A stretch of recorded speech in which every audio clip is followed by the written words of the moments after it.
This is Reed, back to share another exciting chapter of Treasure Island, written by Robert Louis Stevenson.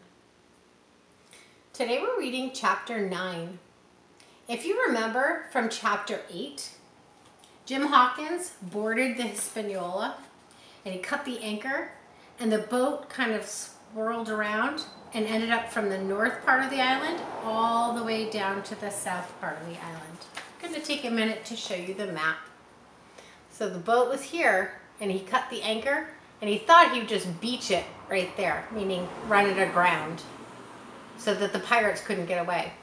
But the boat ended up drifting all the way down here.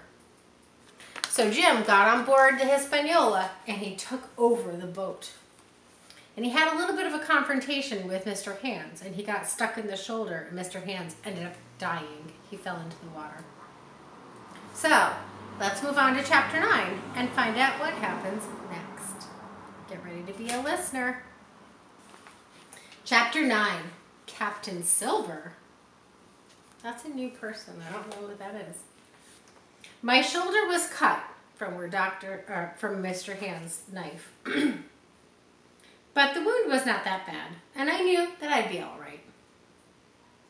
And the Hispaniola was finally safely hidden, meaning the pirates couldn't get to it and sail away and leave everybody else marooned. My plan had kind of worked after all. By now it was night again. Quietly, I waded to shore and I made my way back all the way across the island to the fort.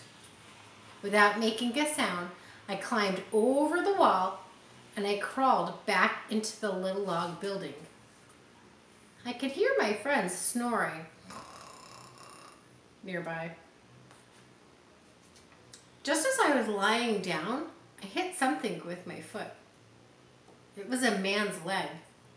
He kind of groaned softly. Then a scream rang out.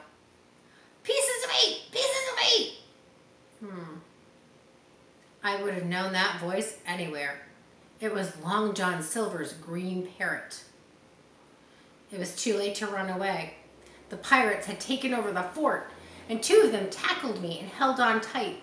And now I was their prisoner. Long John Silver was grinning from ear to ear.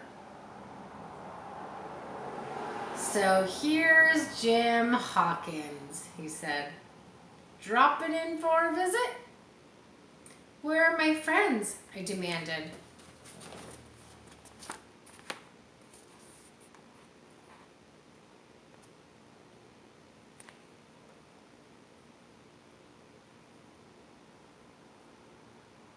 That must have been really scary for him.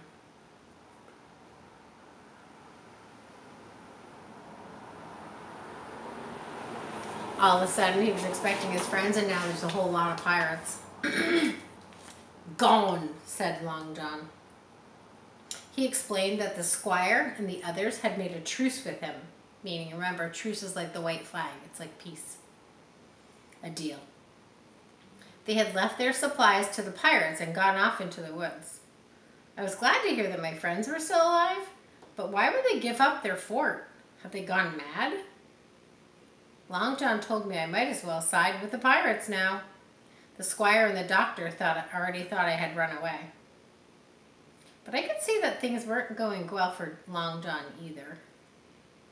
Another of the pirates had died, so counting Long John, there were only 6 men in the fort. That means there's only 6 pirates left.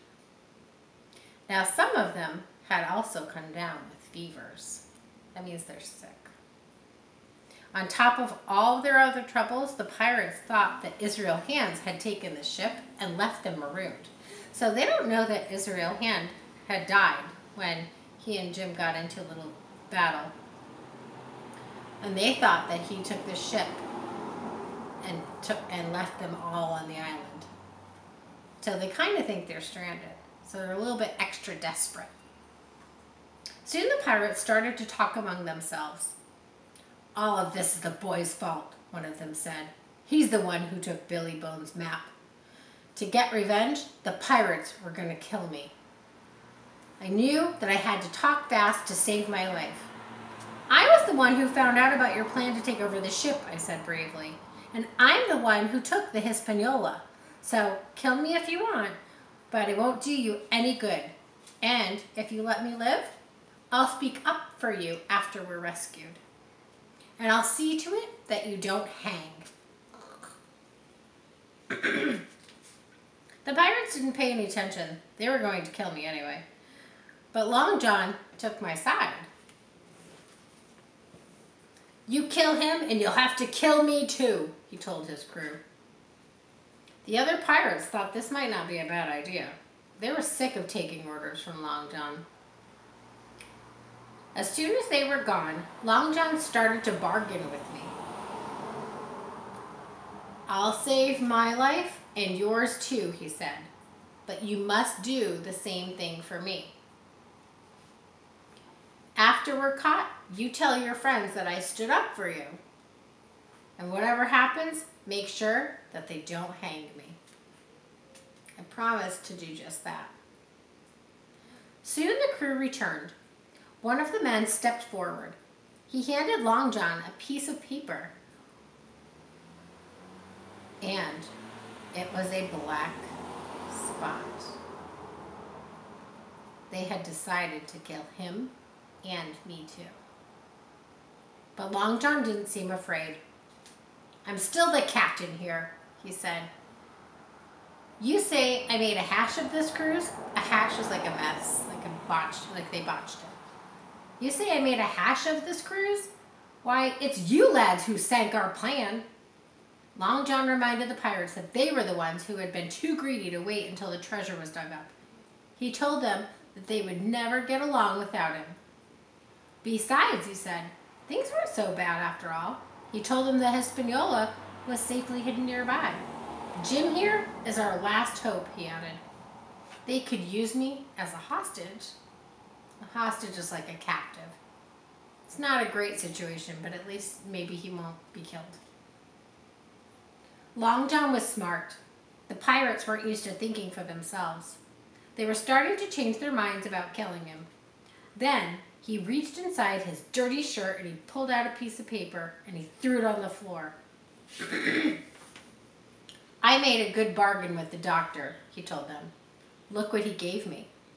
And it was the treasure map with the 3 X's. So now they know where to find the treasure. It was the treasure map with the 3 X's. The pirates were so excited that they forgot all about the black spot. But my heart sank. Why would the doctor give the map to Long John? Now I was sure my friends had either lost their minds or their lives. And that, my friends, is the end of chapter 9. Tune in to find out what's happening in chapter 10. Next time.